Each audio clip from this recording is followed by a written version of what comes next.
আসসালামু আলাইকুম everyone, welcome back to my channel বাবুই পাখির সংসার। মাত্র 5 মিনিটে রান্না করা ঝামেলা ছাড়াই আজকে আপনাদের তৈরি করে দেখাবো দারুণ মজার এবং হেলদি একটি নাস্তা রেসিপি।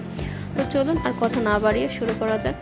প্রথমে আগে থেকে ভালো করে ধুয়ে ভিজিয়ে নেওয়া চিড়া নিয়েছি। এখানে আপনারা আপনাদের বাচ্চার চাহিদা অনুযায়ী চিড়া নিয়ে নেবেন।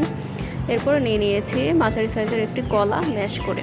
তারপরে 3টি খেজুর ভালো করে পানি দিয়ে ভিজিয়ে রেখে চটকিয়ে নিয়েছি। তারপর এর মধ্যে দিয়ে দিব আগে থেকে ভিজিয়ে রাখা চিয়া সিড 2 চা চামচ।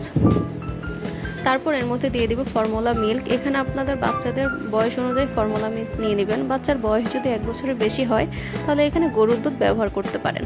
তারপরে সামান্য কুসুম গরম পানি দিয়ে আমি সমস্ত উপকরণ ভালোভাবে মিশিয়ে নিব। এই খাবারটি শুধু বাচ্চারা না, বড়রাও চাইলে সকাল অথবা বিকেলের নাস্তায় ঝটপট তৈরি করে ফেলতে পারেন। এটি তৈরি করা যেমন সহজ, খেতেও খুব মজার এবং খুবই হেলদি। এই তো একদমই প্রস্তুত হয়ে গেল আমার 5 মিনিটের হেলদি নাস্তাটি। আপনারা অবশ্যই আপনাদের ছোট্ট সোনামণিদের জন্য বাসায় তৈরি করে দিবেন, ইনশাল্লাহ বেশ ভালো লাগবে। আপনারা যদি ইউটিউব থেকে আমার ভিডিওটি দেখে থাকেন অবশ্যই আমার চ্যানেলটি সাবস্ক্রাইব করে দিবেন, আর ফেসবুক পেজ থেকে আমার ভিডিওটি দেখে থাকলে আমার পেজটি ফলো দিয়ে রাখবেন। এতক্ষণ আমাদের সাথে থাকার জন্য অসংখ্য ধন্যবাদ।